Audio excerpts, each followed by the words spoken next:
السلام علیکم ناظرین، میں ہوں آصف خان ترک اور آپ سن رائز ٹوڈے ڈیجیٹل پر میرا شو دیکھ رہے ہیں۔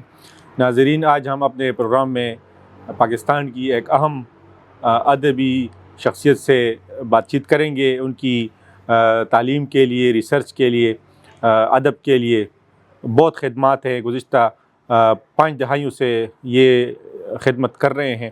ان کی کافی ساری کتابیں ہیں، ریسرچ پیپرز ہیں، ان کے ہزاروں شاگرد ہیں۔ انہوں نے تدریس کا شعبہ اگرچہ اپنایا تھا، لیکن بعد میں انہوں نے ادب میں بھی گراں قدر خدمات سر انجام دیے۔ تو ڈاکٹر ہمایون ہما صاحب سے آج ہم بات کریں گے کہ اس وقت ملک میں ادب اور صحافت کی کیا صورتحال ہے، ان کی کیا نظر ہے، کیونکہ آج کل جو کتاب ہے یا اخبار ہے، ان کا جو مطالعہ ہے وہ کم ہو رہا ہے، اور ڈیجیٹل میڈیا نے تیزی سے دنیا کو اپنی گرفت میں لے رکھا ہے۔ تو پاکستان میں خاص طور پہ ہمیں یہ صورتحال دیکھنے کو مل رہی ہے۔ تو ڈاکٹر ہمایون ہما جیسی اہم شخصیت اس صورتحال پر کیا نظر رکھتی ہے، ان سے ہم بات کریں گے۔ ہمارے ساتھ رہے گا سر۔ پروگرام کے لیے وقت دینے کا بہت شکریہ۔ بہت شکریہ آصف صاحب، آپ کا بہت شکریہ، آپ نے زحمت کی اور اتنی دور سے آپ یہاں پر آئے۔ نعیم خان کا شکریہ جو کیمرے کے پیچھے کھڑے ہوئے ہیں، اور میں کیا کہہ سکتا ہوں، بس آپ پوچھیں میں جواب دوں گا۔ بہت شکریہ سر، بڑی مہربانی۔ سر یہ بتائیں کہ اس وقت جس طرح میں نے انٹرو میں کہا کہ کتاب کا مطالعہ آج کل بہت کم ہو رہا ہے، اخبار بھی لوگ اب اتنا زیادہ نہیں پڑھتے، صرف سرکاری حد تک، کاغذات کی حد تک وہ پرنٹ میڈیا بحال ہے، جی، اور اس میں ڈیجیٹل میڈیا نے تیزی سے جو ہے نا وہ دنیا کو اپنی گرفت میں لے رکھا ہے۔ تو کیا یہ ایک ہمارے زوال کی نشانی نہیں ہے؟ کیونکہ باہر کی دنیا میں تو اب بھی لوگ اخبار پڑھتے، کتاب پڑھتے۔ کیا نظر رکھتے ہیں آپ اس پر؟ بات یہ ہے نا جی کہ میں سمجھتا ہوں کہ وہ اس مرحلے تک پہنچنے کے لیے ان نے کافی منزلیں طے کی ہیں۔ صحیح، ذہنی طور پر وہ بالغ ہو چکے تھے، اور ہم پر ذرا وقت سے پہلے بلوغت طاری ہو گیا، تو ہم ذہنی طور پر اس سے ہم آہنگی پیدا نہ کر سکے۔ صحیح، اور اس وجہ سے یہ ہم اس ڈیجیٹل میڈیا کو ہم نے اپنے اوپر اتنا طاری کر لیا ہے جی کہ ہماری وہ جو روایتی کتابیں تھیں، جو انداز تھا، جو صحافت کا تھا، جی، وہ ہم نے پس پش ڈال دیا ہے۔ صحیح، لیکن اس کی اہمیت سے انکار نہیں کیا جا سکتا۔ صحیح، ہم تو اب بھی کتابیں پڑھتے ہیں، اور یہاں پر جو فیس بک میں جو کتاب ہوتی ہے، پہلے میں اسے ڈاؤن لوڈ کر دیتا ہوں، صحیح، اور 600-700 کی کتابیں، کیونکہ ہم تو پرانی روایات کے لوگ ہیں، اس دور کے لوگ ہیں، تو ہمیں تو یہ نیا سلسلہ جو ہے کچھ زیادہ دل کو نہیں بھاتا۔ جی، لیکن اس کے باوجود میں سمجھتا ہوں کہ ذہنی طور پر اس سے اب ہمیں ہم آہنگی پیدا کرنا ضروری ہے، صحیح، کیونکہ یہ وقت کا تقاضا ہے جی۔ کیونکہ وقت کے تقاضے کے ساتھ اگر کوئی نہ چلے تو پھر تو وہ پیچھے رہ جاتا ہے۔ جی، لیکن ان چیزوں کو اپنے آپ پر طاری نہیں کرنا چاہیے۔ جیسا کہ آپ نے بتایا کہ اخبار کی اہمیت ختم ہو گئی، میں نام تو اخبارات کے نہیں لے سکتا، لیکن جو ابھی ہم نے بات کی کہ دوسرے صوبوں میں ابھی تک ان کی اہمیت باقی ہے اخبارات کی۔ پنجاب اور سندھ میں ہے، سندھ میں ہے، صحیح، میرے خیال میں بلوچستان میں بھی اب یہ پختونخوا اور بلوچستان ایک ہی کشتی کے مسافر ہیں۔ صحیح، تو یہاں پر اخبارات کی اہمیت ختم ہو گئی۔ بہت بڑے بڑے اخبارات جس کے دفاتر میں سینکڑوں لوگ بیک وقت کام کرتے تھے، وہ فارغ کر دیے گئے۔ بلکہ میں ان 2 مشہور و معروف کمپیئرز کے نام نہیں لے سکتا یہاں پر آپ کے سامنے، جی، ان کو بھی فارغ کر دیے گئے، پنجاب میں فارغ کر دیا گیا، بس آپ کل سے نہ آئے۔ صحیح، تو یہ میرے خیال میں ایک بہت بڑا المیہ ہے، اور ہمیں اس کی طرف توجہ دینی چاہیے، اور ساتھ ساتھ پرانی روایات کو بھی، صحافت کی اور کتب بینی کی، اس کو ہمیں جاری رکھنا چاہیے۔ اگر ہم یہ نہ کریں گے تو میرے خیال میں آئندہ نسل کو ذہنی طور پر بڑی پسماندگی کا شکار ہونا پڑے گا۔ صحیح، جی، سر آپ نے بہت اہم بات کہی کہ اگرچہ سوشل میڈیا ایک حقیقت بن چکا ہے، لیکن اس کے ساتھ ہمیں پرانی روایت کو بھی برقرار رکھنا پڑے گا، کیونکہ اس کے بغیر تو گزارا نہیں ہوتا۔ سر کیا آپ کی کیا رائے دینا چاہیں گے، کیا مشورہ ہے آپ کا قوم کو، ناظرین کو ہمارے، کہ کس طرح ہم یہ دونوں چیزیں ساتھ ساتھ لے چل سکتے ہیں؟ بات یہ نا جی جی، کہ میرا تو ریڈیو سے بھی ایک تعلق رہا ہے، ٹی وی سے بھی ایک تعلق رہا ہے، اور یہ جو لفظ میں استعمال کرتا ہوں یہ ان کو بھی اچھا نہیں لگتا، اور مجھ پر بھی، میرے ذہن پر ایک بوجھ ہوتا ہے کہ یہ دونوں ادارے اب قبرستان بن چکے ہیں۔ صحیح، بالکل قبرستان بن چکے ہیں۔ صحیح، اس کی وجہ کیا ہے؟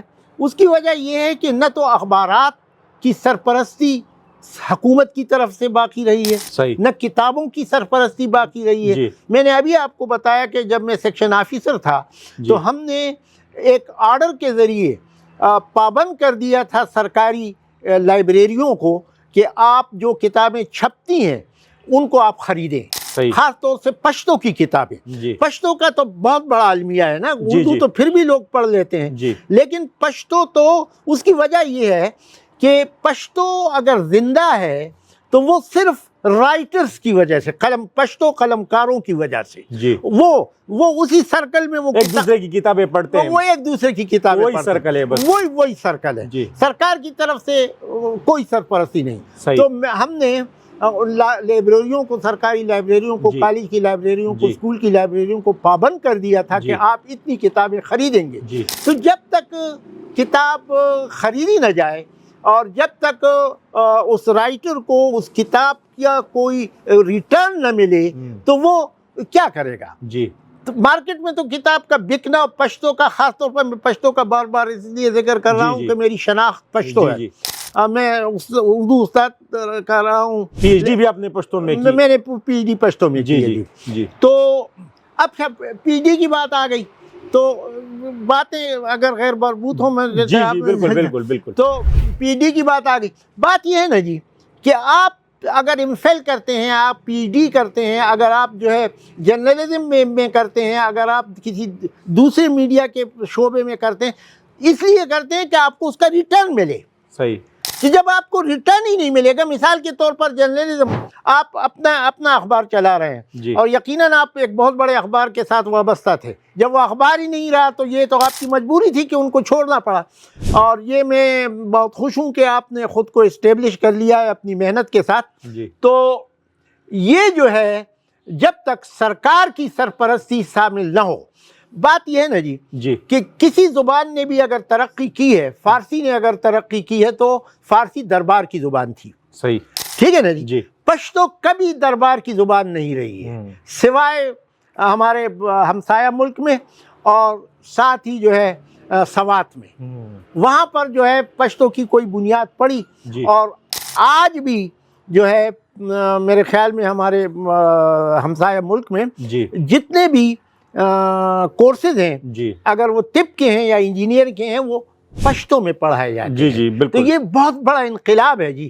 بہت بڑا انقلاب ہے۔ جی سوات میں جتنے بھی احکامات جاری کیے جاتے تھے وہ پشتو میں جاری کیے جاتے تھے۔ جی تو بات یہ ہے نا جی کہ جب تک آپ کسی قوم کو اور قوم کے بچوں کو ان کی مادری زبان میں آپ تعلیم نہ دیں جی تو میرے خیال میں ایک نامعلوم چیز کے حوالے سے آپ ایک معلوم چیز کو معلوم کرنا چاہیں، یہ بہت مشکل جی کام جی ہے۔ جی دیکھیں نا، آپ بچے کو توتی پڑھائیں گے تو طوطا پڑھائیں گے، پہلے اسے آپ توتی پڑھائیں گے، جی ٹھیک ہے، جی پشتو میں اس کا لفظ پڑھائیں گے، جی کیونکہ اور یہ نئی نسل جو ہے نا، یہ تو پشتو سے بالکل نہ، میں بچوں کو کہتا ہوں، میرے اپنے پوتے، میرے کاشوغا روڑا، وہ کاشوغا نہیں پہچانتا، وہ اس کو چمچ کہتے ہیں، وہ چمچ کہتے ہیں۔ اچھا تو اسی طرح یہ ہماری روایات ختم ہو رہی ہیں، ہماری زبان ختم ہو رہی ہے، کیونکہ اس کا چلن ہی باقی حکومتی نہیں۔ سرپرستی بھی بہت حکومت کی سرپرستی بہت زیادہ ضروری ہے جی جی۔ جی دربار جب سرپرستی کرے گا اور بازار اس کی سرپرستی کرے گا، جی بازار، مارکیٹ،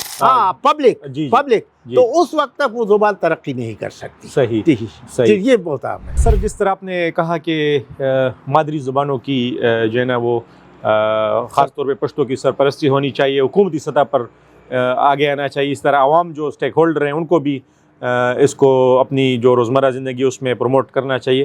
لیکن سر، اس طرح ہم نے سنا ہے کہ جو پنجاب میں بھی اس طرح باتیں ہوتی ہیں، اکثر ابھی ریسنٹلی بھی ہوئی ہیں کہ جو پنجابی دانشور ہیں انہوں نے بھی گلہ کیا ہے کہ ہم پنجابی زبان کو اس طرح سے وہ روزمرہ زندگی میں نہیں اپنایا جاتا جس طرح۔ تو میرے خیال میں یہ تو پاکستان کا ایک پورے پاکستان میں اگر آپ دیکھیں بلوچی زبان تو ہم نے کبھی سنی بھی نہیں ہے، اس طرح سندھی تھوڑی بہت سنی ہے۔ تو میرے خیال میں یہ تو پاکستان میں پوری تمام مادری زبانوں کا ایک مسئلہ رہا ہے۔ آپ کیا کہنا چاہیں گے اس پر؟ بات یہ ہے نا جی جی جی کہ یہاں پر پھر وہی بات آ جاتی ہے کہ سرکار کی سرپرستی۔ صحیح۔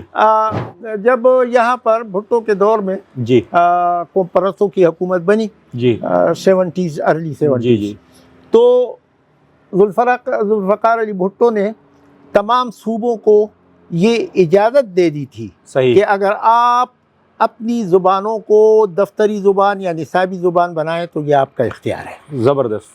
دی تھی جی. بالکل دی تھی. لیکن ہمارے یہاں قوم پرستوں کو یہ خوف تھا، یہ ڈر تھا جی کہ ہم پر ویسے بھی کبھی کبھی جو ہے غداری کے الزامات لگتے رہتے ہیں. تو اگر ہم نے پشتو کو آپٹ کیا اور پشتو کو اپنے نصابی تو یہ الزامات جو ہیں مزید سخت ہو جائیں. صحیح. تو اس ڈر سے مطلب جی جی جی جی اچھا تو انہوں نے ازراہ مصلحت اس کو رد کر دیا. صحیح. ہاں اسی طرح پنجاب نے بھی نہیں اپنایا، بلوچ نے بھی نہیں اپنایا، سندھ نے اپنایا. صحیح. وہاں پر سینکڑوں اخبارات سندھی کے ہیں. جی. دفتری کام تمام سندھی میں ہوتا ہے. Education primary key primary Sindhi میں بھی ہے. تو وہاں پر جو ہے سندھی کافی ترقی کر رہی ہے، ادیبوں کو بھی کافی فائدے پہنچ رہے ہیں. جی. تو میں یہ سوچتا ہوں جی. کہ اگر اس زمانے میں اس پشتو کو اپنا لیا جاتا جی. تو آج پشتو کی یہ حالت نہ ہوتی. صحیح. عام ہوتی. اس سے کوئی فرق. تو ان کو ایک تو یہ تو ہمارے کچھ علاقے وہاں پر جو ہے پشاور کا علاقہ، ہزارہ کا علاقہ، وہاں پر تو پشتو نہیں بولی جاتی. جی بالکل. وہاں کی زبان مختلف ہے. جی. تو انہیں یہ بھی ایک خوف تھا کہ وہ ہمارے خلاف اٹھ کھڑے ہو جائیں گے. تو اس میں بیچ راستہ نکل سکتا تھا. صحیح. اگر کوئی محنت کرے، کوئی کوشش کرے، کوئی منصوبہ بندی کرے جی. تو اس کے لیے راستے نکل سکتے تھے. اگر ان کی زبان بھی اگر اس میں شامل کر دی جاتی تو اس کوئی فرق نہیں پڑتا تھا. صحیح. لیکن زیادہ پشتو کے بولنے والے علاقے جو تھے وہاں پر تو عام کر دیے جاتے تھے. اسی طرح پھر فضل حق صاحب نے پرائمری کی سطح تک پشتو کو عام کیا، نصابی سطح پر. تو کچھ سال بعد ایک کمیٹی بنا دی گئی. اس کمیٹی کا ممبر میں بھی تھا، سید تقویم الحق کاکا خیل اور قلندر محمد صاحب اس میں شامل تھے.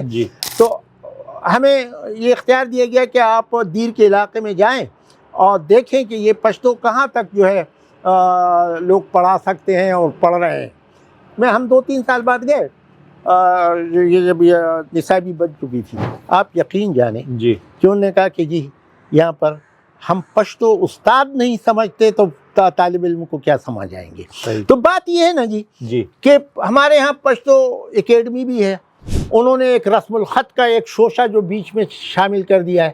اس نئے رسم الخط نے کافی مسائل ہیں جی. اس رسم الخط کو بھی انہوں نے، میں اس کے حق میں ہوں کہ انہوں نے ایک رسم الخط بنانے کی کوشش کی، لیکن وہ صرف ورکشاپ تک محدود تھی. ملتھیا گلی میں 2-3 ورکشاپ ہوئے.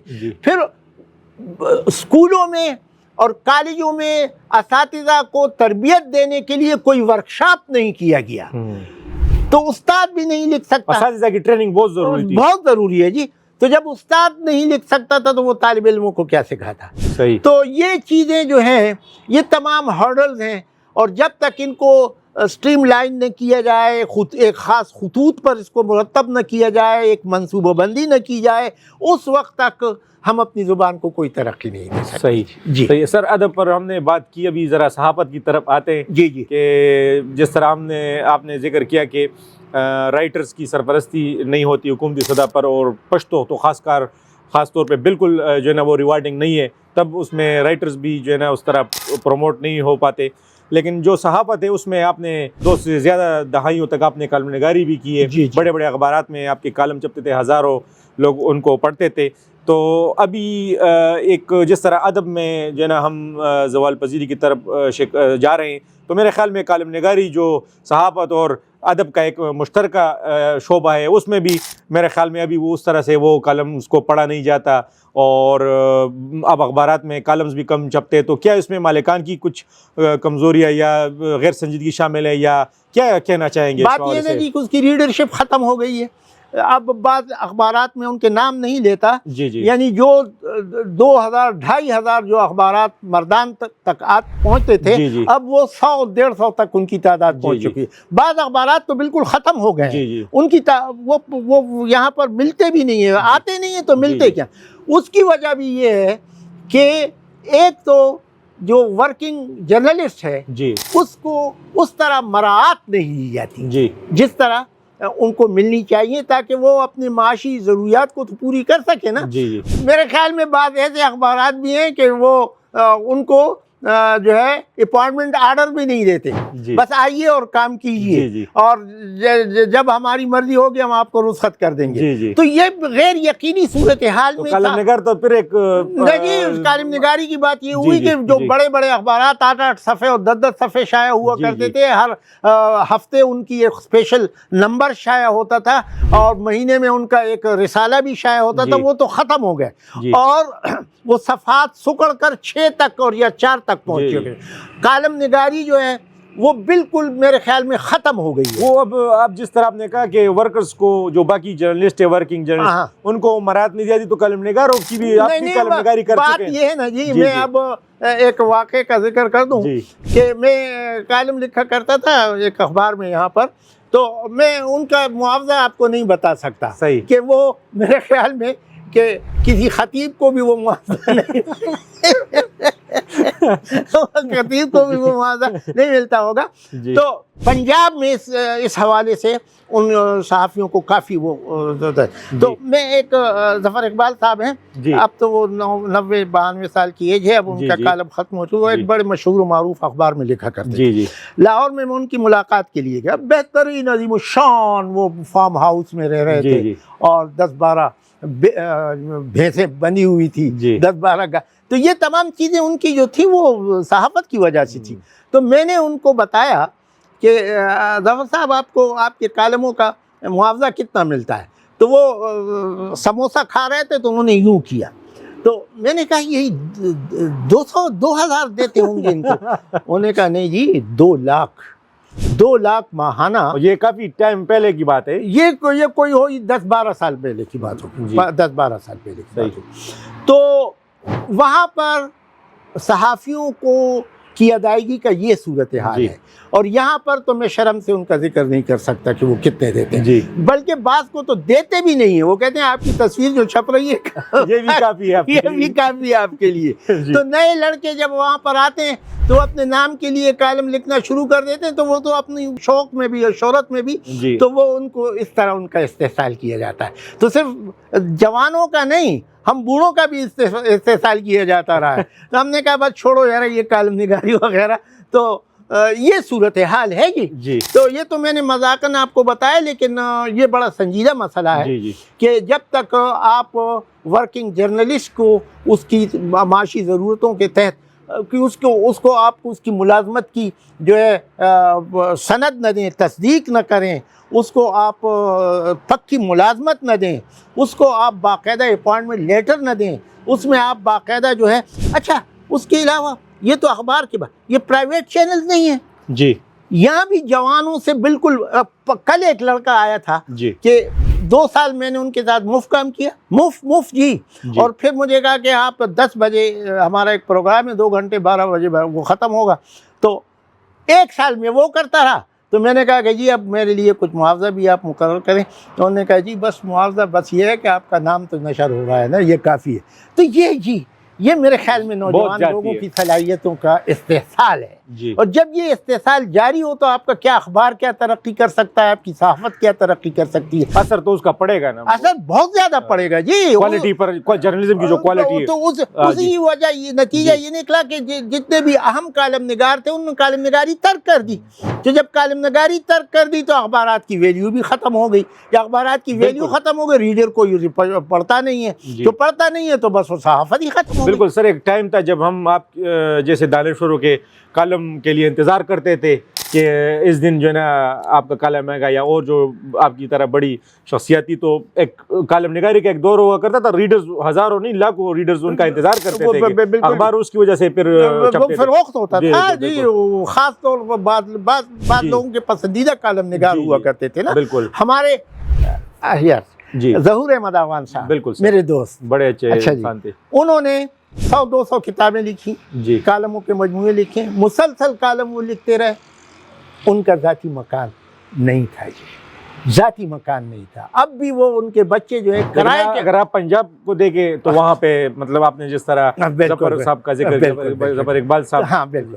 تو اب اس کالم نگاری کو یا صحافت کو بطور پیشہ کس طرح ہم قبول کر سکتے ہیں یا خرید سکتے ہیں، اسے اختیار کر سکتے ہیں؟ تو یہ صورتحال ہے جی، بہت بڑا المیہ ہے، اور جب جب تک سرکار نے ان اخبارات کی سرپرستی نہیں کی، انفارمیشن ڈپارٹمنٹ نے ان کی سرپرستی، وہ سرپرستی کیا ہے؟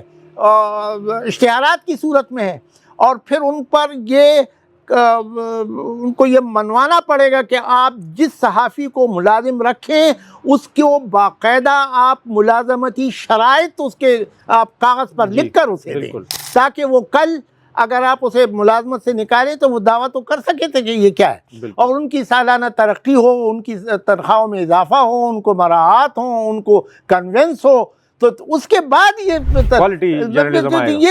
تو نہیں ہے نا کہ میں نام کے خاطر جو ہے بس صرف صحافی بن چکا اور میں نے کالم لکھنا شروع کر دیا، اس سے تو کچھ نہیں بنتا۔ اسی طرح سر اگر آپ دیکھیں تو یہ جو ہمارے رائٹرز ہیں، جس طرح آپ ہیں، آپ رائٹرز اپنی جیب سے جو ہے وہ پیسے لگاتے ہیں، اور کتابیں آپ نے بھی تقریباً 30 کتابیں اپنے خرچے پر، بالکل یہ بھی اس پہ بھی جو ہے حکومت کو میرے خیال میں کیا کرنا چاہیے؟ کا یہ 10-12 کتابیں 6-7 آپ کے سامنے پڑی ہوئی ہیں، لیکن یہ رائٹرز بیچارے جن کے پاس پیسے نہیں ہوتے وہ مطلب نہیں، وہ چھاپتے ہیں۔ میں نے بتایا نا آپ کو کہ ہمارے دوست آتے ہیں تو وہ اپنے بغل میں 10-12 کتابیں ان کی جو چھپی ہوئی ہوتی ہے ہماری میز پر رکھ دیتے ہیں۔ بعض دوست جب گھر میں کوئی نہیں ہوتا دیوار سے پھینک کر وہ صحن میں پھینک دیتے ہیں، تو ان کا سلسلہ جاری ہے جی۔ اور ایک میرے خیال میں وہ پشتوں میں اس میں پبلشرز کا بھی رول ہوتا ہے نا کہ وہ بھی رائلٹی دے کچھ اس طرح، اس کی مارکیٹنگ، کچھ نہیں جی، اس پر آپ کیا کہنا چاہیں گے؟ بات یہ ہے نا جی، میرے خیال میں ان کتابوں کی تباہی میں اور ان کو رائٹرز کو بھوکا رکھنے میں بڑا پبلشر کا بھی ہے، بہت بڑے بڑے پبلشر ہیں، ہم ان کے پاس، میں تو اب تک کتاب ان کے پاس رکھتا بھی نہیں، جب ہم چلے جاتے ہیں نا ان کے پاس تو وہ ہمیں ایک تعویذ بنا کر کاغذ کا دے دیتے ہیں کہ تمہاری اتنی کتاب۔ اب یار وہ تعویذ میں اپنے گلے میں ٹانگ کر تو نہیں پھرا سکتا نا، وہ گم ہو جاتے ہیں۔ جب میں واپس جاتا ہوں ان کو بھائی تو وہ اس ماتھے پر شکنے ڈال کر اتنی تکلیف سے وہ پیسے 1000-2000 سال میں، تو یار یہ ہمارا معاوضہ ہوتا ہے۔ تو اگر پشتو کی کتابیں اس وقت، میں آپ کو یہ بھی بتا دوں کہ پشتو کی کتابیں 10-12 کتابیں روزانہ چھپتی ہیں جی، روزانہ۔ آپ مہینے کا حساب لگا دیں اور آپ پھر سال کا حساب لگا لیں، اور یہ اکثر رائٹر اپنی جیب کے خرچ سے یہ کتابیں چھاپتے ہیں۔ اور آج کل تو اتنی مہنگائی ہو گئی کہ کتاب چھاپنا بھی آسان کام نہیں ہے۔ چھاپنا جی، یہ چھوٹی سی کتاب ہے، یہ تمام تقریباً چھوٹی سی ہیں، 150-160 صفحات کی، 1 لاکھ سے کم اس پر خرچ نہیں آیا، 1 لاکھ۔ اچھا، اور پھر اس کو چھپوانے میں جو ذہنی اذیت سے انسان کو گزرنا پڑتا ہے، اس کی کمپوزنگ ہوتی ہے، اور آپ کو معلوم ہے، آپ خود اس چیز سے وابستہ ہیں، تو اس کے باوجود لیکن ہمارا یہ دیوانہ پن جاری ہے جی، اور جاری رہے گا، جاری رہے گا۔ آپ کے اس دیوانے پن کو سلام، کیونکہ اسی طرح آپ جو ہے اپنے اس خدمت سے میرے خیال میں جو معاشرہ ہے اس کی آبیاری کریں ان کے ذہنوں کی، تو یہ ایک ذہنی سکون ملتا ہے جی، ایک روحانی سکون ملتا ہے، ہم اس پر پشیمان نہیں، میں تو کم از کم پشیمان نہیں۔ 26-30 کتابیں چھپ چکی ہیں اور اب بھی چھاپوں گا انشاءاللہ۔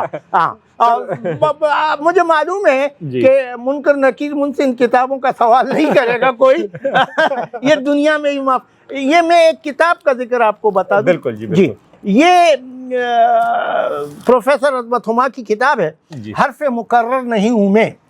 جی سر، آپ یقین جانیں کہ اس کتاب پر اس نے پورے ایک سال اس کے لکھنے پر صرف کیا ہے، پروفیسر عظمت ہما صاحب، پروفیسر عظمت ہما نے۔ یہ منٹو کی کہانی، منٹو کی زبانی، بہت بڑے 43 ایئر ایج میں یہ فوت ہوئے، اور برِ صغیر کے بہت بڑے افسانہ نگار تھے، ڈرامہ نگار تھے، صحافی تھے۔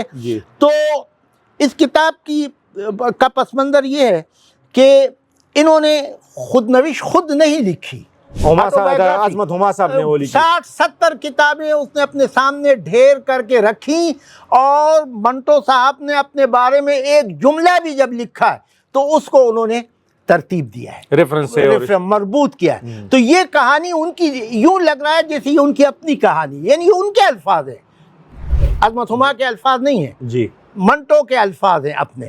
لیکن یہ کتاب جو ہے، جس طرح ہم لائے اور بہترین چھپی ہے، یہ پشاور میں چھپی ہے، بڑی خوبصورت چھپی ہے. وہ کتاب اندر پڑی ہوئی، آپ دیکھ نہیں ضرور ہمارے لوگوں عوام کو اس کو پڑھنا چاہیے. نہیں پڑھنا چاہیے. دوسری بات یہ ہے کہ یہ کسی عام شخصیت پر نہیں ہے. اگر پروفیسر عظمت ہما نے لکھی ہے، وہ تو جوان ہے، منٹو کے بارے میں، منٹو کے بارے میں تو پڑھنی چاہیے ان کو. تو یہ تمام چیزیں ہیں جی. تو اسی طرح یہ ہمارے یہ تو آپ کا کالمی مجموعہ بھی ہے. یہ کالم مجموعہ جو ہے، جو اخبارات میں لکھتا رہا، وہ تو کالم ہزاروں کی تعداد میں، یہ چند ایک کالم ہے. ہاں اسی طرح یہ ہمارا پشتو ادبی جرگہ مردان، یہ بھی بہت تاریخی کتاب جی، کیونکہ یہ مردان کی جتنی بھی ادبی سرگرمیاں ہیں وہ پشتو ادبی جرگہ مردان کی مرہون منت ہیں. تو میں نے ان کی یہ تاریخ لکھی. اچھا جی، یہ ہمارے ہیں مولانا عبد المنان، جن کو غوئے مولا کے نام سے یاد کیا جاتا ہے. تو ان کے بارے میں ایک غلط فہمی تھی کہ یہ صرف لطیفہ باز تھے. صحیح. میں نے یہ فاضل دیوبند ابھی کنفرم نہیں ہوا، لیکن کہا جاتا ہے کہ یہ فاضل دیوبند بھی تھے. جی. تو یہ بدعات کے خلاف تھے. بدعات وہ جو شرعی نقطہ نظر سے، تو یہ انہوں نے کہیں مسجد میں خطابت نہیں کی، انہوں نے کہیں امامت نہیں کی. یہ ایک آزاد منش قسم کے آزاد رہو. ان کی باتوں میں ایک فقاہیہ پہلو ہوا کرتا تھا. تو ان کو اس نام سے مشہور کر دیا گیا. یہ آپ نے ان کی تو یہ خود نوشت میں نے یہ روایت اور درایت کی بنیاد پر لکھی. روایت لوگوں سے سن کر اور درایت عقل سے جانچ کر کہ اس میں سچ کو کیا ہے کیا نہیں. تو یہ پہلی کتاب ہے جو اس گمنام عالم پر میں نے لکھی ہے، اور لوگوں نے پسند کی ہے، میں اس کا انکار نہیں کر سکتا. اسی طرح پشاور ریڈیو جو ہے، یہ میں نے اپنی کتاب کی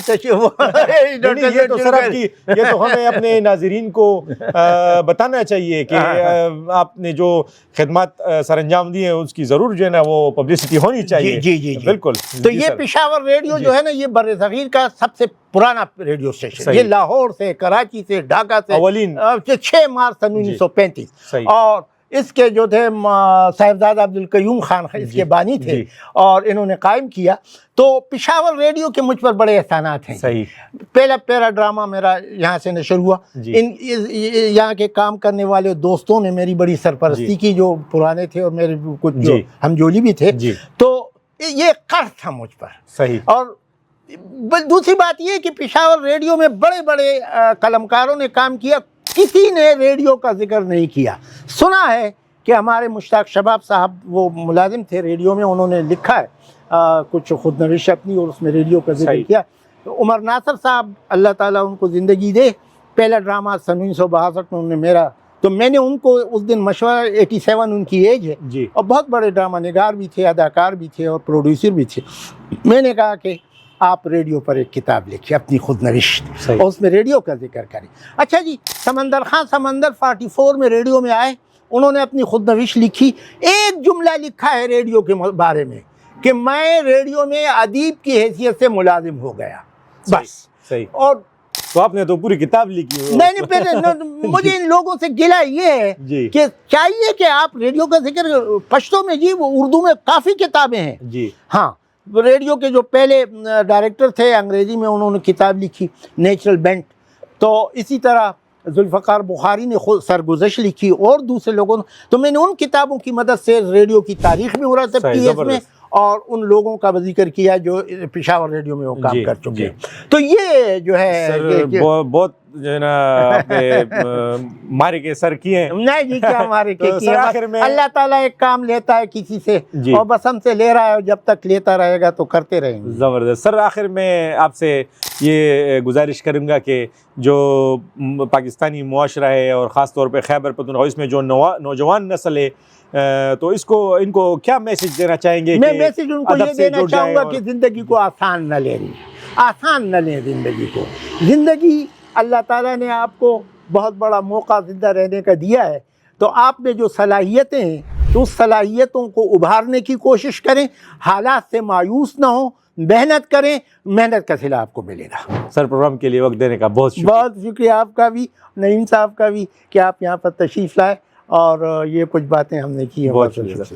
ناظرین، یہ تھے پروفیسر ڈاکٹر ہمایون ہما، جو کہ ایک بڑے دانشور ہیں. آج ہم نے ان سے صحافت اور ادب کے حوالے سے تفصیلی بات چیت کی. ان کا کہنا ہے کہ حکومت کو جو رائٹرز ہیں، جو صحافت سے وابستہ لوگ ہیں، ان کی سرپرستی کرنی چاہیے، اور خاص طور پہ جو پبلشنگ کے ادارے ہیں ان کو بھی رائٹرز کے حوالے سے جو ہے نا فیسیلیٹیشن کرنی چاہیے، ان کو اپنا حق دینا چاہیے.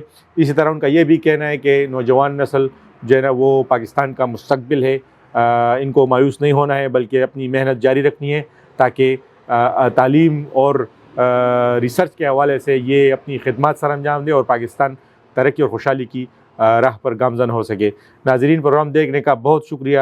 اگلے شو میں ایک نئی شخصیت کے ساتھ ملتے ہیں.